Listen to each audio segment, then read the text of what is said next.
The silver necklace caught fire in the auditorium lights as 1,200 students watched a girl refuse to break. That moment would cost $2.3 million. But some prices are worth paying. Ember Sinclair's fingers found the necklace the way a drowning person finds air desperate. Automatic. Necessary. The cool metal against her throat was all that remained of her mother's touch. And on mornings like this, when the New England October wind cut through her Pemberton prep blazer like accusations, she needed that reminder more than oxygen. "You're going to be late," her father said from behind his tablet, not looking up. Richard Sinclair had perfected the art of being present without being there. A skill he'd honed to surgical precision in the 18 months since cancer took his wife and left him with a daughter who looked too much like her. "I know." Ember grabbed her calculus textbook, the one with answers she'd worked out herself at 2 in the morning, because sleep was where the grief lived. "Dad? Never mind." The drive to Pemberton Preparatory Academy took 12 minutes through Boston's Back Bay, past brownstones that wore their history like expensive cologne. Ember had made this journey for 3 years, but everything felt different since summer, since her father's biotech company had acquired a controlling interest in the school's board, since she'd gone from invisible to untouchable in ways that had nothing to do with protection. The parking lot was a testament to generational wealth. Teslas and Mercedes lined up like soldiers, their teenage drivers already practicing the casual entitlement they'd wear into boardrooms and courtrooms. Ember parked her Honda between 2 Range Rovers and checked her phone. No messages. Good. The quiet mornings were the ones that didn't hurt. Inside Pemberton's Gothic revival halls, money whispered from every surface. The marble floors had been walked by senators' sons and presidents' daughters, polished by 150 years of privilege. Ember had learned to move through these spaces like a ghost present, but not seen. Successful, but not threatening. It was a survival skill her mother had never needed to teach her, because her mother had believed the world was kinder than it was. Be strong, but don't forget to be kind, baby. The words came unbidden as Ember opened her locker, and she pressed her palm against the metal door until the memory faded. 3 weeks until the anniversary. 3 weeks until Sinclair. The voice hit her nervous system before her brain processed the name. Colton Blackwood had that effect on people, like a smoke alarm that went off before you smelled fire. 6'2" of carefully cultivated menace wrapped in a lacrosse jersey. He moved through Pemberton like he owned it, which, given his father's position as Boston's mayor, wasn't entirely metaphorical. Ember didn't turn around. "Colton, we need to talk." "No, we don't." His hand slammed against the locker next to hers, and several freshmen scattered like startled birds. This was the thing about power at Pemberton. It wasn't loud. It was the quiet violence of knowing no one would intervene. "Did I give you the impression this was a request?" His breath smelled like expensive coffee, and the particular arrogance that came from never hearing the word no. "Library, 5 minutes." He walked away before she could respond, his pack of teammates falling into formation behind him like they'd been choreographed. Marcus Thompson, his best friend since kindergarten, glanced back at Ember with something that might have been apology or warning. Jackson Chen kept his eyes forward, fingers tight around his phone. The others were just bodies, interchangeable pieces in Colton's personal army. Ember closed her locker slowly, deliberately. Her Uncle Drew had taught her that never let them see you rush. Never let them see you panic. Drew had been Navy SEAL Team Smear before a roadside bomb in Afghanistan sent him home with a Purple Heart and a need to teach his dead sister's daughter how to defend herself. "Center yourself," his voice echoed from 1,000 basement training sessions.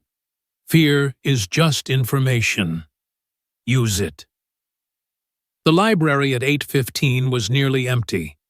Just a handful of overachievers and the librarian who pretended not to notice when students used the back corners for conversations that had nothing to do with academics. Ember found Colton at what he'd claimed as his table since freshman year. Calculus homework spread across the surface like a surrender flag. "Sit," he said without looking up. She remained standing. "What do you want?" "Now." He looked at her, and Ember saw what the college recruiters and admissions officers never would. The hollow fury of someone who'd been given everything except the ability to earn anything. His eyes were his father's eyes, blue like winter water, cold like political promises. "Dr. Martinez is riding my ass about calculus. Says I need to show improvement by midterms or Princeton gets a very interesting letter about my academic integrity." He pushed the homework across the table. "You're going to help me improve." "No." The word hung between them like a challenge. Around them, the library's morning silence pressed in, heavy with the weight of all the things that didn't get said at schools like Pemberton. "I'm sorry." Colton's smile was all teeth, no warmth. "Did you just say no to me? I don't do other people's homework." "You do now."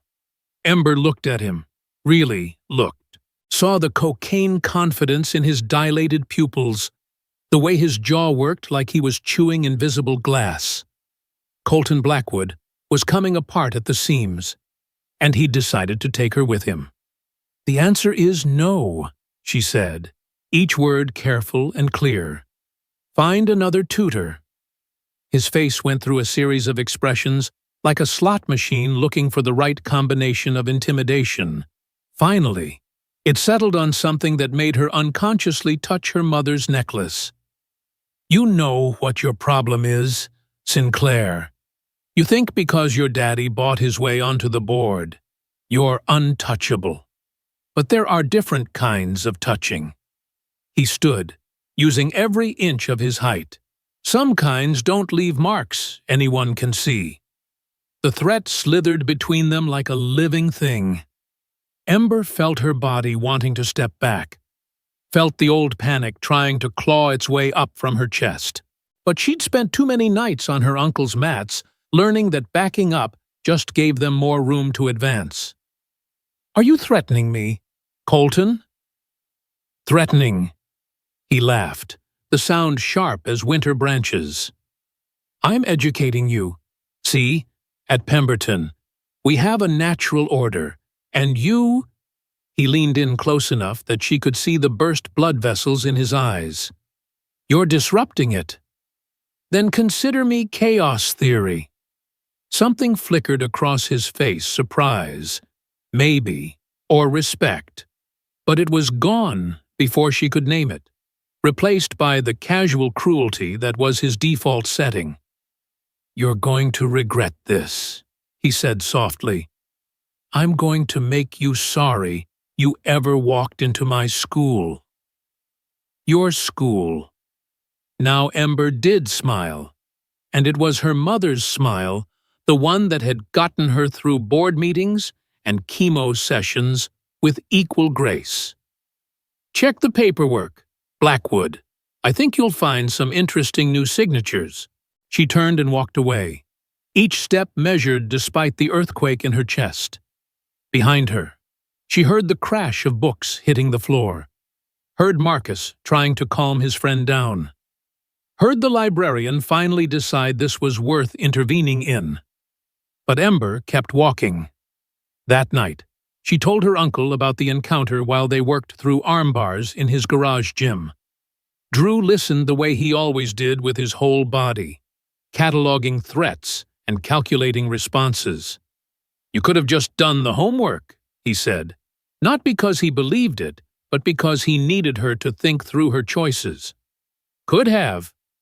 Ember executed the move perfectly, muscle memory taking over. Mom would have. Your mother was kind to a fault. Maybe the fault was the world's, not hers. Drew helped her up, studied her face with eyes that had seen too much. "What aren't you telling me?" Ember touched her necklace tell. Her uncle called it the unconscious gesture that gave away her stress. "I found something. In his locker." "How did you never mind?" "What did you find?" "Cocaine and old homework with forged signatures, enough to end his Princeton dreams." "You planning to use it?" "I don't know yet." Drew was quiet for a long moment. Then, "Sometimes the best weapon is the one you don't use. But sometimes—" He didn't finish. Didn't need to. 24 hours later, Ember understood what Colton meant by touches that don't leave marks. It started with a photo that wasn't her. Technology had gotten sophisticated enough that the face was perfect, the body convincing, the context damning. By third period, half the school had seen Ember Sinclair in positions she'd never been in, doing things she'd never done, her face seamlessly attached to someone else's choices. Ava Rodriguez found her crying in the second-floor bathroom, the one nobody used because the heating didn't work. "I'm documenting everything," Ava said, her future journalist instincts already in overdrive. "Screenshots, metadata, witness statements. We can prove they're fake." "It doesn't matter." Ember's voice came out broken, like she was speaking through shattered glass. "Once people see something, you can't make them unsee it. Then we make them see something else, something true." But truth was a luxury at Pemberton, and by the end of the day, Ember had become a different kind of ghost. The kind people looked at sideways, whispered about, shared stories about that grew in the telling. She'd gone from invisible to infamous in the span of 6 hours. Her father didn't come home that night. "Board meeting," his assistant said. Ember sat at the kitchen table. Calculus homework spread before her like evidence, and wondered if this was how her mother had felt during the diagnosis, like the world had fundamentally shifted while she wasn't paying attention. The next escalation came fast. Ember was putting books in her locker when they surrounded her Colton and 5 others, moving with the coordinated precision of people who'd done this before. The hallway was mysteriously empty, the kind of empty that took planning. "Heard you've been showing off online," Colton said conversationally. "Funny thing about reputations, they're so fragile."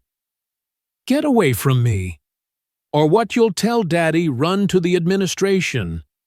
He stepped closer, and his crew tightened their circle. "Nobody cares about the truth. Sinclair, they care about the story. And right now your story is whatever I say it is."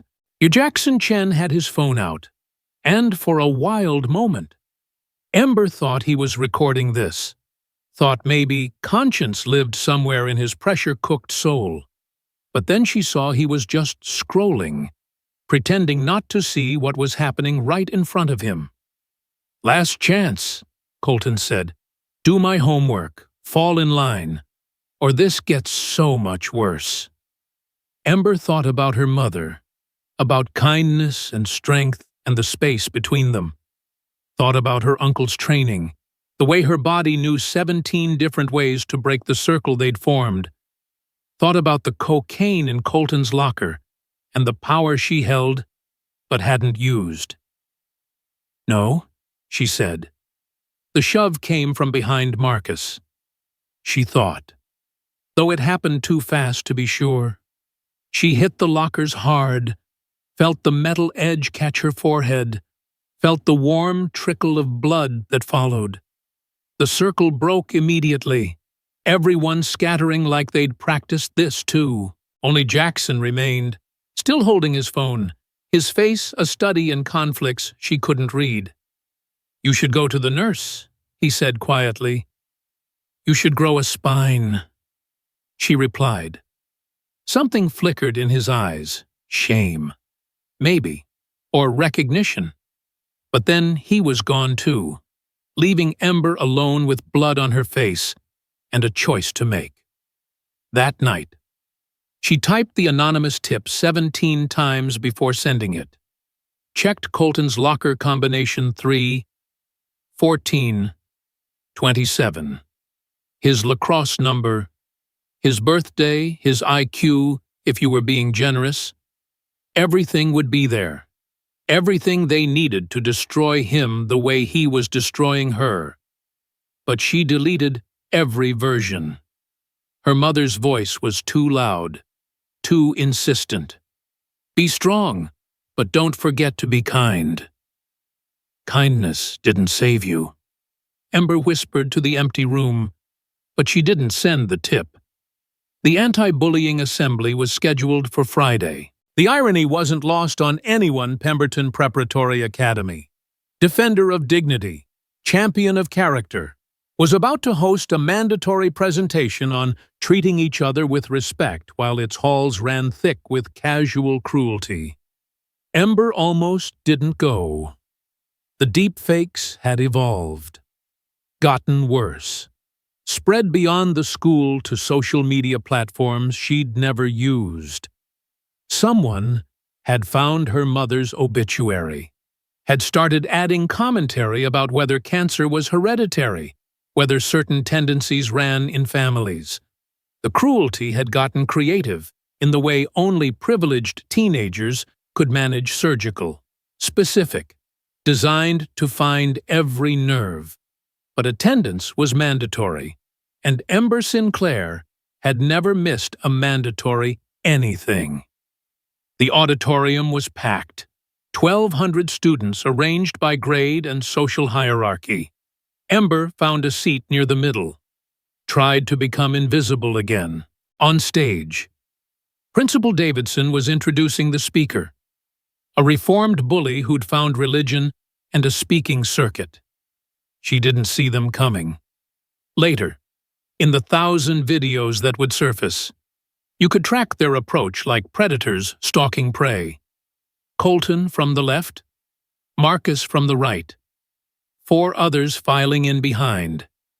They moved during the applause, when everyone was focused on the stage, when the noise would cover any protest. "Hey, Sinclair!"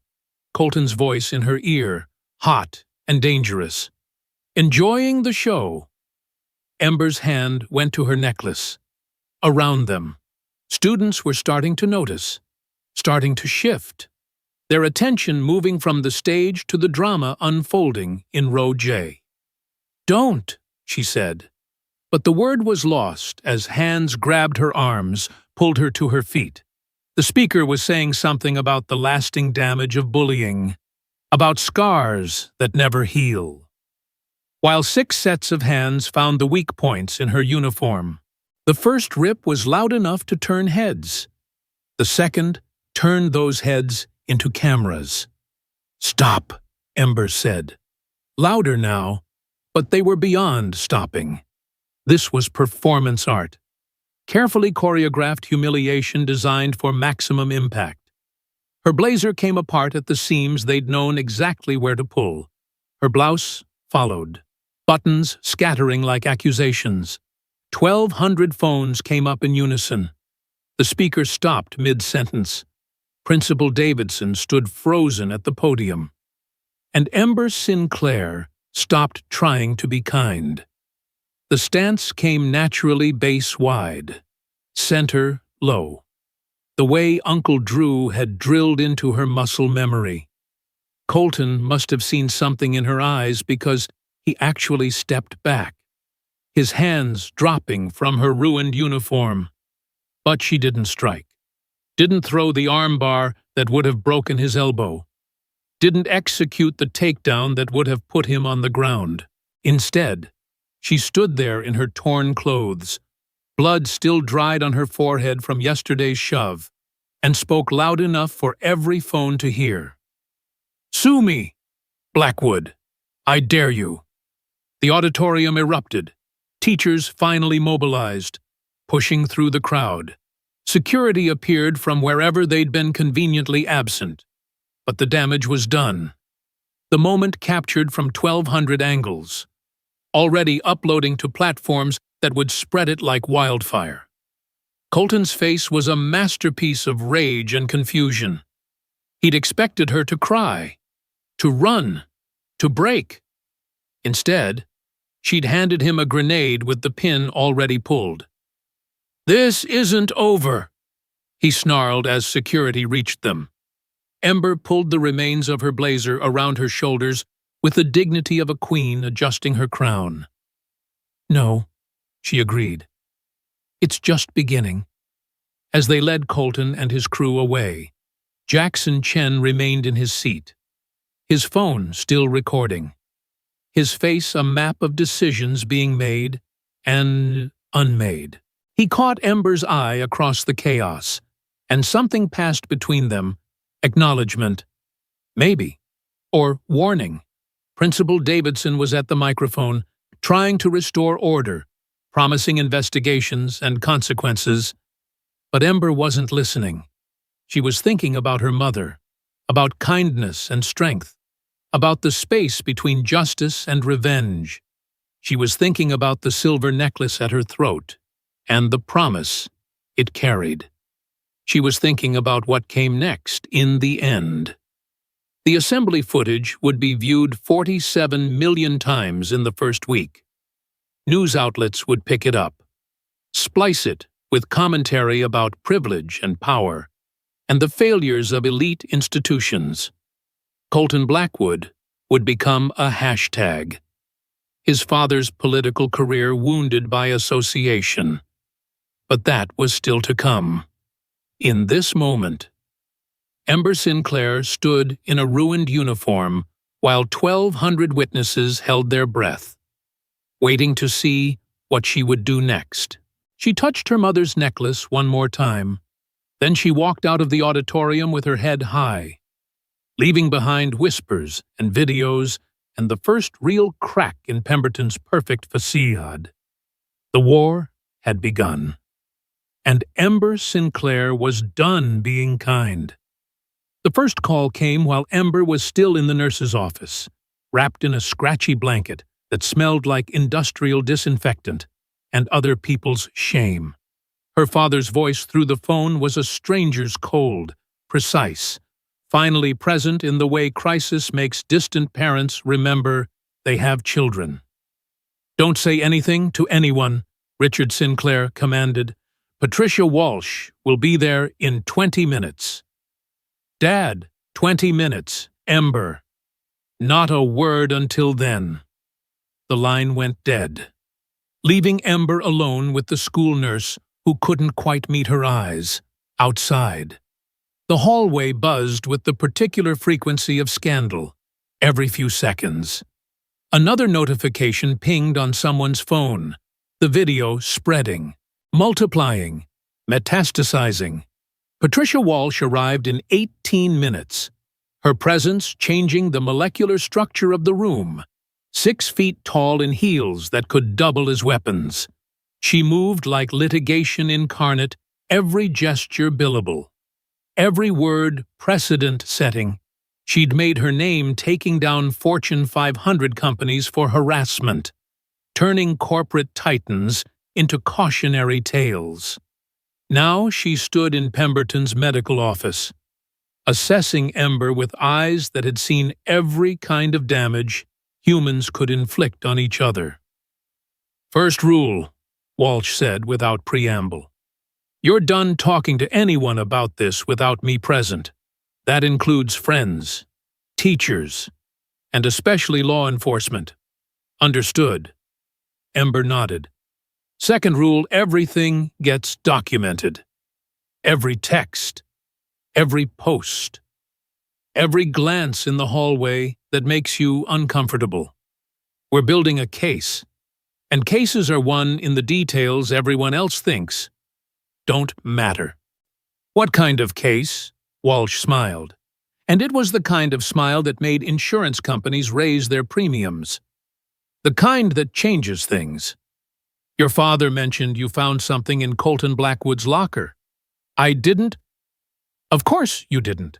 But hypothetically, if someone were to anonymously report certain items, certain locations, that would create what we call parallel discovery opportunities, the kind that make civil cases very expensive for the defense.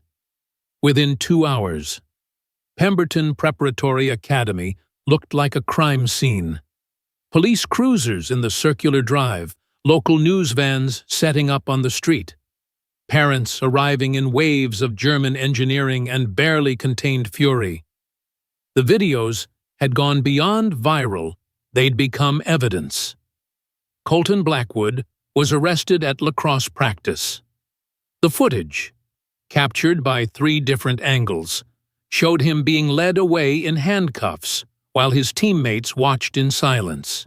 His father arrived 15 minutes later. Mayor Theodore Blackwood, stepping out of his town car like a man walking to his own funeral. The political calculus was brutal and simple. A son on video assaulting a girl was the kind of story that ended careers. But the real break came from an unexpected source. Jackson Chen appeared at the law offices of Walsh and Associates at 9:47 that night, his parents flanking him like reluctant bodyguards. His father, a corporate lawyer who'd spent 20 years keeping powerful men out of trouble, looked like he'd aged a decade in the last 6 hours. His mother gripped her son's shoulder with the desperate strength of someone watching their carefully constructed world collapse. "My client has information," the elder Chen said, each word extracted like a pulled tooth. Walsh leaned back in her chair, letting silence do the heavy lifting. Ember sat beside her, still wearing the Harvard hoodie someone had found for her, the universe's idea of a cosmic joke. Jackson looked at her directly for the first time since everything had started. "I recorded everything," he said quietly. "Not just today. Everything." The conference room went still. Even the air conditioning seemed to hold its breath.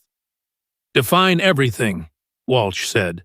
Jackson pulled out his phone with shaking hands. Colton liked to plan. He called them operations. The deepfakes, the harassment, today's assault, it was all documented. He made us all participate, said it was team building. His voice cracked. "I have 6 weeks of recordings, audio, video, text threads, where he detailed exactly what he was going to do to her." "Why?" Ember's voice came out smaller than she intended. "Why record it? Because I knew someday I'd need proof that I wasn't the one who wanted this." Jackson met her eyes. "My parents came here from Beijing with nothing. They sacrificed everything to get me into Pemberton. When Colton decided I was useful, saying no wasn't an option. But I could document. I could wait." His father's face was stone. His mother had started crying silently. "There's more," Jackson continued. "The cocaine in his locker. That's the least of it. He's been dealing to half the varsity teams. Has a whole network, uses the money to pay for the parties, where he films people doing things they wouldn't do sober. Then he owns them." Walsh was taking notes now, her pen moving across legal pad like a scalpel. "You're willing to testify to this. My client will cooperate fully in exchange for immunity from any conspiracy charges." Jackson's father interjected. "I didn't ask you." Walsh said coldly. "I asked your son." Jackson straightened. "Yes, I'll testify. All of it." The next 72 hours dismantled Colton Blackwood's life with surgical precision. The recordings were a prosecutor's dream, clear, comprehensive, self-incriminating. In one, Colton detailed his plan to break that uptight bitch until she begs to do my homework. In another, he bragged about his father's connections, how nobody touches a Blackwood in this city. The drug operation unraveled like a cheap sweater. 23 students were implicated. 4 faculty members who'd looked the other way were suspended. The lacrosse team's season was canceled. Princeton called to personally revoke Colton's early admission. But it was the discovery phase of the civil suit that revealed the true scope of the damage. Walsh's team found 17 other victims over 3 years. Girls who'd transferred, boys who'd dropped out. A scholarship student who'd attempted suicide after a systematic campaign of harassment that looked exactly like what they'd done to Ember. $2.3 million, Walsh said on day 4, sliding the settlement offer across the conference table. Plus, Colton pleads guilty to assault, serves 6 months in juvenile detention, and registers as a sex offender for the deepfake distribution. Theodore Blackwood aged 10 years in 10 seconds. His lawyer, one of Boston's best, looked like he'd swallowed glass. The alternative, Walsh continued pleasantly, is we go to trial. Let a jury see those videos, those recordings. Let them hear from every student your son terrorized. Let them calculate damages for each incident. I'm confident we could get double, triple, if they're feeling generous. This will ruin him, the mayor said quietly. No. Ember spoke for the first time in the meeting. He ruined himself. This is just consequence, finally catching up. The settlement was signed within the hour. The aftermath came in waves. Theodore Blackwood resigned as mayor, citing family obligations. Pemberton's Board of Trustees underwent a complete restructuring. The school implemented new policies with actual teeth, the kind that made parents sign acknowledgments of financial liability for their children's actions. But for Ember, the victory tasted like ash until the first email arrived. Dear Ms. Sinclair, my daughter saw your story on the news. She's been afraid to tell anyone about what's happening at her school. But after seeing you stand up, she finally told me. Thank you for being brave when the world told you to be quiet. A grateful mother. Then came another, and another. Stories pouring in from across the country. Kids who'd been suffering in silence. Parents who hadn't known how to help. Teachers who'd been fighting systems designed to protect the wrong people. I want to do something with the money, Ember told her father over dinner a week later. They were trying to rebuild their relationship one meal at a time, navigating the space between his absence and her independence. What kind of something? A foundation, legal support for bullying victims. Not everyone can afford Patricia Walsh. Richard studied his daughter, seeing her clearly for perhaps the first time since his wife's death. Your mother would be proud. I'm not doing it for her, Ember said carefully. I'm doing it because kindness without power is just victimhood, and power without purpose is just Colton Blackwood. The Sinclair Foundation launched 3 months later. Walsh agreed to oversee the legal team pro bono for the first year. Ava Rodriguez. Her journalism dreams crystallized by everything she'd witnessed. Started a documentation project teaching students how to safely record evidence. Even Jackson Chen, his family's reputation salvaged by his eventual honesty, volunteered to speak at schools about the pressure to participate in systematic cruelty. But the work was hard. Ember still had nightmares. still flinched when groups of male students walked too close, still touched her mother's necklace like a talisman against a world that had shown its teeth. "I thought winning would feel different," she told Uncle Drew one evening, sitting in his garage after a training session. "I thought it would fix things." "Winning isn't about fixing," Drew said, wrapping his hands with the careful precision of someone who'd learned that preparation was survival. "It's about making the next fight fairer for someone else." "I'm tired of fighting." "No, you're tired of fighting alone." He finished with his hands, looked at her with eyes that had seen too much, but still believed in something. "The foundation changes that. Every kid you help becomes part of your army. Every case you win makes the next bully think twice." 6 months after the assembly, Ember stood in front of 300 students at a different school, telling her story for the 40th time. It didn't get easier. The words still caught in her throat when she described the sound of fabric tearing.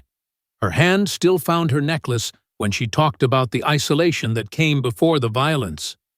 But she told it anyway, because in the audience, she could always spot them, the kids sitting too still, the ones whose eyes tracked the exits, the ones who flinched when she described Colton's escalations, the ones who needed to hear that survival was possible, that justice, while imperfect, could still have teeth.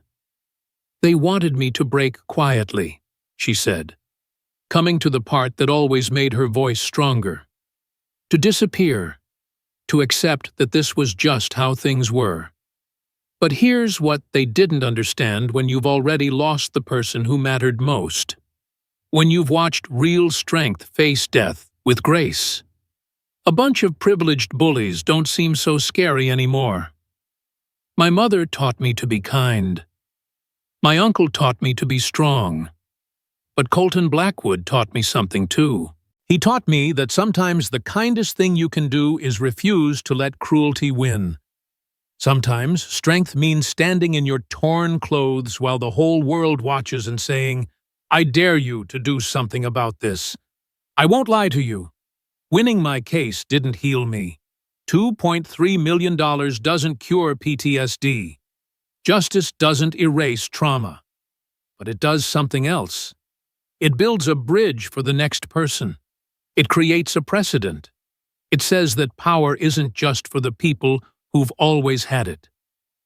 If you're sitting here feeling trapped, feeling like the system is designed to protect everyone but you, I need you to know something. Document everything.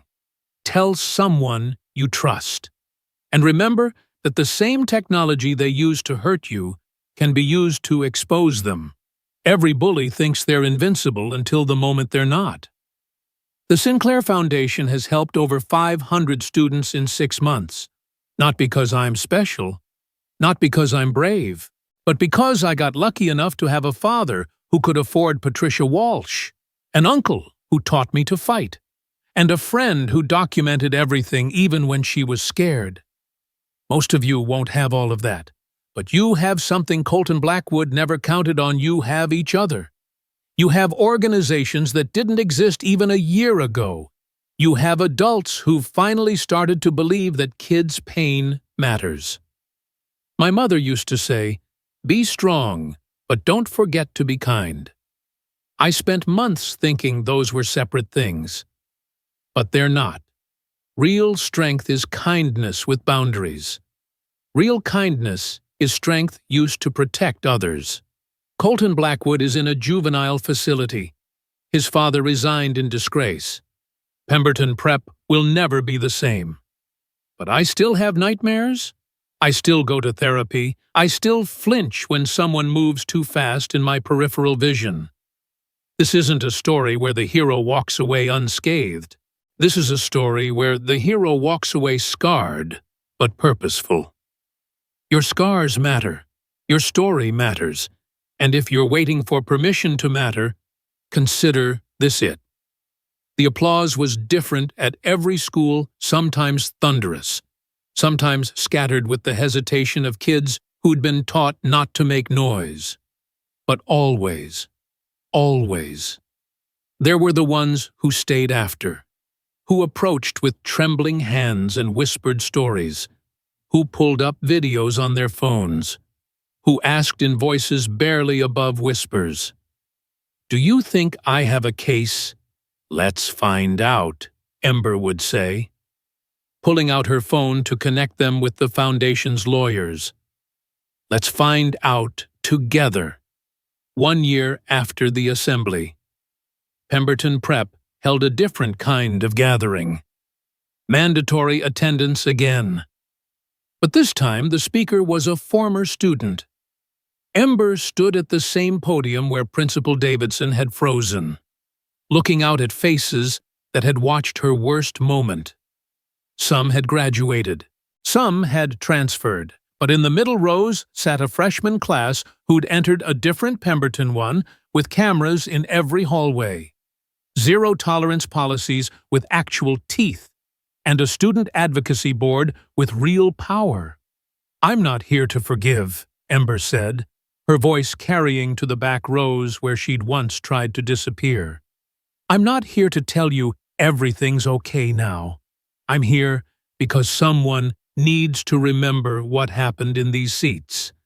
Someone needs to make sure it keeps mattering." She talked about the Foundation's work, the legal victories, the policies changed, the lives saved literally, in 3 cases. She talked about Jackson Chen's courage in coming forward, about Marcus Thompson, who'd finally found the strength to come out after watching another secret holder refuse to be blackmailed, about the ripple effects of one moment of witnessed cruelty. "Colton Blackwood got 6 months, she said as she neared the end. "Some of you think that wasn't enough. You're right. But he also lost his future, his father's career, his family's reputation, and $23 million in civil settlements to all his victims. He'll be on a registry for life. He'll never hold power over anyone again. That's not justice. Justice would be undoing the harm. Justice would be erasing the trauma. Justice would be a world where this never happened at all. But we don't get justice. We get law. We get consequences. We get the chance to make the next wrong harder to commit. We get to build foundations on the ruins of what tried to destroy us." She touched her mother's necklace one last time, the gesture now conscious, purposeful. "My name is Ember Sinclair. I'm 18 years old. I'm a survivor of systematic bullying and assault. I have PTSD. I take medication for anxiety. I see a therapist every week. I run a foundation that's helped 837 students and counting. I am not broken. I am not fixed. I am continuing. And if you're sitting out there thinking you can't continue, that the weight is too much, that the system is too big, I need you to remember something. They needed 6 of them to take on one of me. They needed planning and coordination and years of practice. All I needed was the decision not to break quietly. Your decision is waiting. Make it count." The auditorium was silent when she finished. Not the silence of shock or shame, but the silence of recognition, of possibility, of kids who'd been taught to be quiet, suddenly considering what noise might do. Ember walked off the stage without waiting for applause. She had a meeting with 3 new lawyers interested in joining the foundation. A conference call with a senator about federal anti-bullying legislation. A therapy appointment she wouldn't skip even for senators. Life after survival wasn't a victory lap. It was work. Daily. Grinding. Necessary work. But it was also purpose. It was also power. It was also the peculiar freedom that comes from having already faced your worst moment in front of 1,200 witnesses and lived to tell about it. Her phone buzzed as she reached her car. Another email, another story. Another kid who'd seen the video that had been meant to destroy her and found hope instead. She thought of her mother, of kindness as strength. She thought of Colton Blackwood in his juvenile facility. His empire of cruelty collapsed. She thought of all the kids who'd walk Pemberton's halls without fear because one girl had refused to break quietly. "The work continues," she said to no one, to everyone, to the silver necklace that caught fire in the afternoon sun. The work always continues. And with 360 days of evidence that broken things could be built into foundations, Ember Sinclair drove toward her next battle, her next victory, her next scar. The girl who'd touched her necklace for comfort had become the woman who touched it for strength. The difference was everything. The difference was enough. 2 years later, the Sinclair Foundation received its 1,000th case. The email came from a small town in Wyoming, a place where Pemberton Prep was just a news story, but where a 13-year-old girl had found the courage to document her torment because she'd seen what documentation could do. She forwarded the email to her team, now 12 lawyers strong, with a simple note: Priority 1. Because every story mattered. Every voice counted. Every kid who refused to break quietly was building tomorrow's foundations. The work continued. The work would always continue.